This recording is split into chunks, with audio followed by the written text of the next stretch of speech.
नमस्कार, मैं हूं आपके साथ चंदन भारद्वाज और आप देख रहे हैं सीटेन न्यूज। इटावा जिले में सेंट्रल जेल का उद्घाटन करने पहुंचे यूपी के मुख्यमंत्री योगी आदित्यनाथ ने करोड़ों की सौगात दी और 475 करोड़ की परियोजनाओं का लोकार्पण और शिलान्यास किया। मुख्यमंत्री योगी आदित्यनाथ जनसभा को संबोधित करने के दौरान पूरे जोश में दिखे, जहां उन्होंने सपा के राष्ट्रीय अध्यक्ष अखिलेश यादव का बिना नाम लिए जमकर तंज कसा। वहीं कांग्रेस और बसपा को भी उन्होंने नहीं बख्शा। योगी ने कहा कि परेशानी के वक्त बीजेपी के अलावा कोई और राजनीतिक दल जनता के सामने नहीं दिखाई देता और समय आने पर तमाम राजनीतिक दल राजनीतिक रोटियों को सेकने के लिए जनता के बीच मौजूद हो जाते हैं। सूबे के मुखिया योगी आदित्यनाथ विरोधी दलों पर लगातार हमलावर हैं। सपा प्रमुख अखिलेश यादव के गढ़ इटावा पहुंचे योगी ने विरोधी दलों पर जमकर जुबानी तीर चलाए हैं। योगी ने कहा कि जब आप पर कोई परेशानी आएगी तो सपा, कांग्रेस, बसपा कोई भी नहीं दिखेगी, लेकिन इन सभी को आप लोगों ने पहले ही अवसर दिया था, लेकिन सब नाकाम रहे। कोरोना काल में भी मैं आपके यहां स्वास्थ्य व्यवस्था को मजबूत करने के लिए अपने सभी जनप्रतिनिधियों के साथ मौजूद रहा।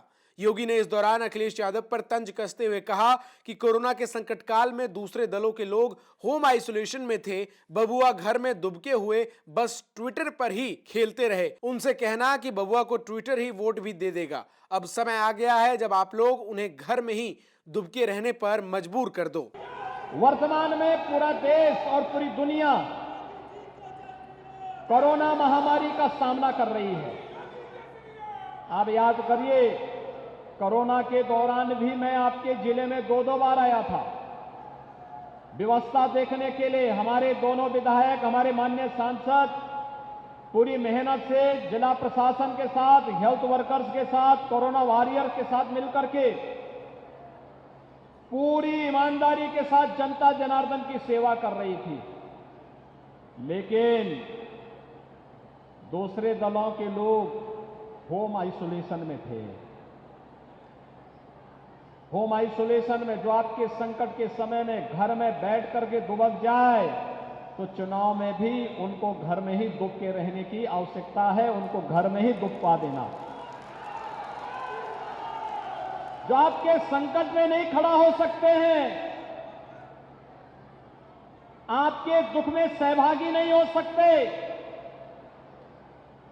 उनको वक्त आने पर उसी प्रकार से जवाब दे जाने की आवश्यकता है जैसे वे लोग आपके संकट के समय में घर तक सीमित थे, ट्विटर तक सीमित थे। उनसे कहना कि बबुआ ट्विटर ही वोट भी दे देगा। योगी ने अपराधियों के संरक्षण देने की बात पर कहा कि संरक्षणदाता प्रदेश के विकास को बाधित करना चाहते हैं। अब वक्त आ गया है कि अपराधियों पर ही नहीं बल्कि अपराधियों के शरणदाताओं पर भी कड़ी कार्रवाई करनी पड़ेगी, जिससे अपराध और अपराधियों पर रोक लगे। सीएम योगी ने कहा कि पहले जनता का पैसा कब्रिस्तानों की चारदीवारी पर खर्च किया जाता था, लेकिन वही पैसा अब जनता की भलाई, उनके विकास कार्यों पर खर्च हो रहा है। पहले की सरकारें सरकारी योजनाओं का लाभ परिवार तक सीमित रखती थी और माफिया मिलकर जनता का हक खा जाते थे, और अब मेरे लिए प्रदेश की 25 करोड़ जनता ही मेरा परिवार है। भाइयों बहनों, विकास की अपनी एक सोच होती है। जब व्यक्ति सकारात्मक दिशा में सोचता है तो विकास होता है। जब व्यक्ति नकारात्मक दिशा में सोचता है तो राजनीतिक अपराधीकरण करता है, देश तोड़ तत्वों को अपना हीरो बनाने का प्रयास करता है, और आज यही हो रहा है। आपने पिछले 3-4 दिनों के अंदर कुछ दृश्य देखे होंगे। कोई किसी माफिया को गले लगा रहा है, कोई देश तोड़क जिन्ना को अपना आदर्श बना रहा है। लेकिन भाइयों बहनों, आपको याद होगा 2017 में भारतीय जनता पार्टी ने जो कहा था कि अपराध और अपराधियों के प्रति जीरो टॉलरेंस की नीति के तहत कार्य करेंगे, और आप देख रहे होंगे अपराध और अपराधी कोई भी हो, अगर वह कानून के साथ खिलवाड़ करेगा तो सरकार का बुलडोजर हमेशा उसके लिए तैयार रहता है।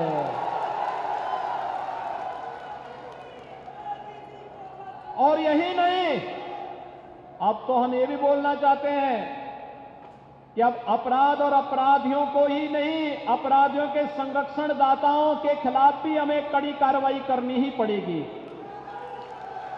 और इसीलिए मैं आपका आह्वान करना चाहता हूं, ये अपराधी और अपराधियों के संरक्षणदाता केवल और केवल प्रदेश के विकास को बाधा पैदा करना चाहते हैं। सीएम योगी ने अपने कामों का पिटारा जनता के सामने रख दिया।